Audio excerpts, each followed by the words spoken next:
Assalamualaikum Sobat Juragan.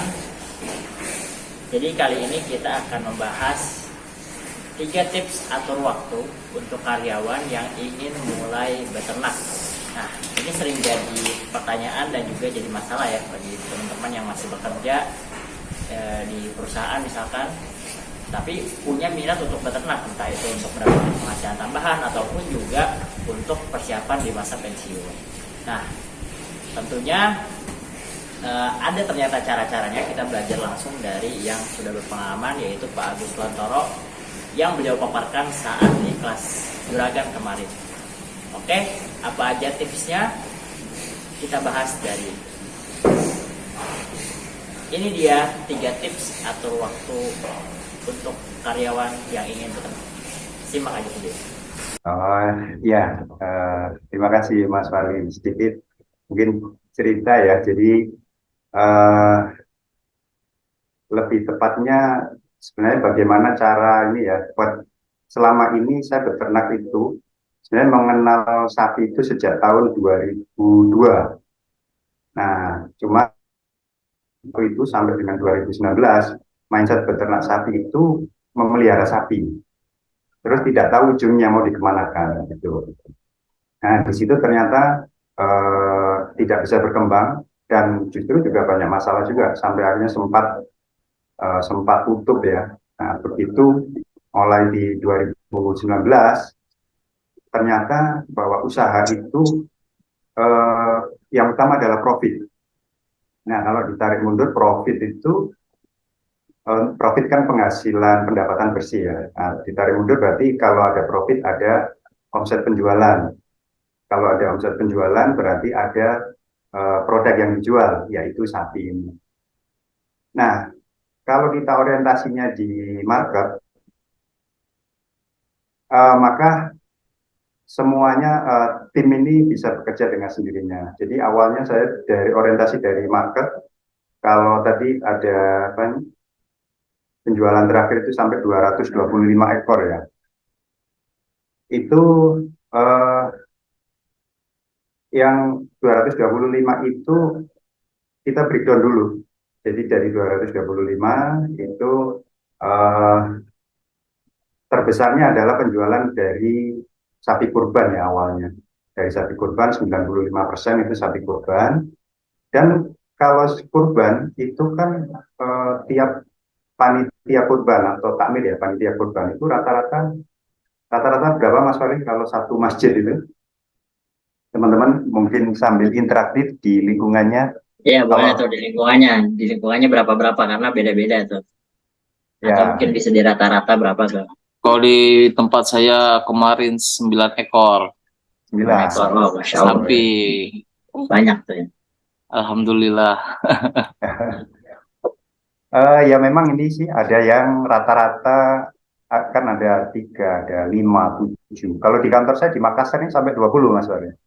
Satu masjid. Wah, ini di Nah, Bandung lebih banyak lagi nih, Pak. oh 22 gitu. ekor. Ya. Nah, kalau misalnya cara kerja saya kemarin tuh 20 apa? Rata-rata 5 ekor ya misalnya. Nah, itu sebenarnya 225 itu kalau dibagi 5 ketemunya berapa? 225 dibagi 5. 45. 45. Sebenarnya saya itu cuman bagaimana caranya menyambung ke 45 panitia kurban.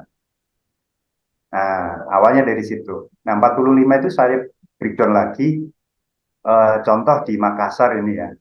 Ini dari kebetulan saya bekerja itu gedungnya gabungan dari beberapa kantor. Satu gedung keuangan itu ada 10 kantor. Nah, terus di kantor saya sebelumnya itu di Sidoarjo, ada di sebelumnya Gresik, Mojokerto, Lamongan. Terus Surabaya juga, teman di Malang juga ada. Nah, itu kalau disambung total ya sekitar 20 lebih. Dan masing-masing biasanya kalau panitia kurban itu di kantor, kan masuknya itu kurbannya itu pas hari kerja. Misalnya tanggal merahnya Senin gitu, hari H. Biasanya kan kurban di kantor itu Senin, Selasa atau Rabunya. Nah, teman-teman ini biasanya juga menjadi panitia di lingkungan kompleks perumahannya. Nah, jadi Terus sama di perumahan itu ada masjid kan panitia. Rata-rata saya anggap sekitar 5. Jadi sebenarnya dengan perkiraan 20-25 kantor itu sudah masing-masing ada di kantornya sama di komplek perumahannya. Jadi dari situ 45 panitia kurban itu hanya dari 25 teman kantor. Itu kalau di rata-rata tadi jadi sekitar 225 ekor. Nah, dari itu terus cara kerjanya juga pertama ya kita memang harus membangun kepercayaan. Keuntungan dari kita, dari pegawai itu hampir kebetulan teman-teman saya hampir semuanya setiap tahun itu berkurban. Ada perkumpulan masjid, ada perkumpulan musola, kantor gitu kan. Nah dari mereka ini saya membangun trust. Hampir setiap saat itu saya membagikan sharing tentang sapi melalui Facebook, melalui status WA. Nah akhirnya mereka sering tanya tentang sapi. Nah pada seperti itu kalau saya ibaratkan ya, kalau saya targetnya adalah market, mereka adalah market saya, maka itu ibarat suhu itu masih dingin jadi hangat. Nah, begitu mendekati hari H, itu sebenarnya sudah jadi panas. Dan mereka pada saat mencari sapi kurban, karena setiap saat tahu saya ini berkecimpung di dunia sapi, mereka pesannya ke saya. Dan itulah jadi closing. Wah, Gitu. untuk nomornya lagi, Wak.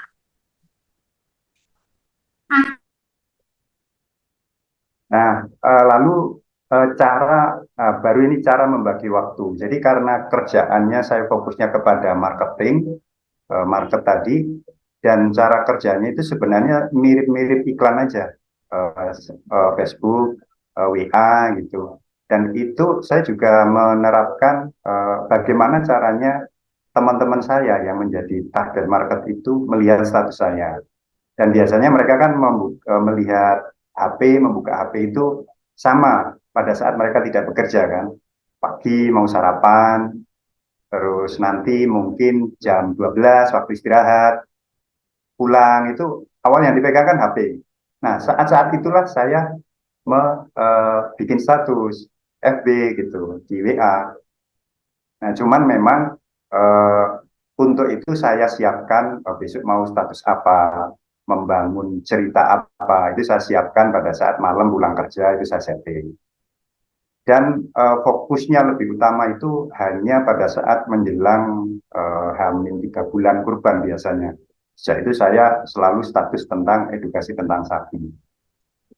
Nah, sementara kalau harian biasa ya hanya status biasa, cuman memang tidak jauh-jauh dari persapian sebenarnya begitu. Jadi di ini ya Pak ya, di brainwash ya. Ya betul. Doktrin. Jadi pada saat kan teman-teman ini satu kebutuhan ya, buka HP lihat FB lihat temennya ngapain. Jadi saat mereka membutuhkan sesuatu info, saya justru saat itu saya mensuplai info itu gitu. Jadi sama-sama jam istirahatnya sebenarnya. Gitu Mas Warwi. Nah, tadi itu dia ya, 3 tipsnya sangat bermanfaat tentunya, dan kita belajar langsung dari yang sudah pengalaman dan memang relate banget karena beliau adalah pegawai di Kementerian Keuangan dan sekaligus founder dari Lembu Alam dan sudah berhasil menjual ratusan ekor sapi ya, gitu. Nah, bagi sobat juragan yang masih bekerja ataupun memang baru ingin memulai usaha ternak, baik itu untuk usaha sampingan atau untuk penghasilan tambahan ataupun juga untuk persiapan pensiun, bisa banget nih ikutin pelatihan offline ataupun juga online yang akan dilakukan Kanang Juragan terkait tentang bagaimana cara memulai bisnis sapi yang menghasilkan. Nanti di sana kita akan belajar berbagai macam ilmu ya. Pertama cara ilmu keuangan, gimana cara mendapatkan keuangannya dan mengaturnya. Terus kemudian yang kedua gimana cara kita memelihara ternaknya, dan yang ketiga cara pakannya seperti apa, dan yang keempat tentunya ini yang paling penting buat teman-teman yang emang nggak bisa 100% full di kandangnya, gimana cara memonitor peternakan yang kita jalani. Nah, boleh langsung. Nah, teman-teman yang berminat mengikuti pelatihan Kanang Juragan boleh hubungi nomor di bawah ini ya. Oke, sekian Sobat Juragan, semoga bermanfaat ilmunya, semoga bisa diterapkan juga oleh Sobat Juragan secepatnya untuk bisa menjadi juragan sapi yang sukses. Sampai bertemu pada video berikutnya. Jangan lupa klik like pada video ini dan subscribe channel Kanan Juragan supaya kita semakin semangat bikin konten-konten bermanfaat lainnya. Wassalamualaikum warahmatullahi wabarakatuh.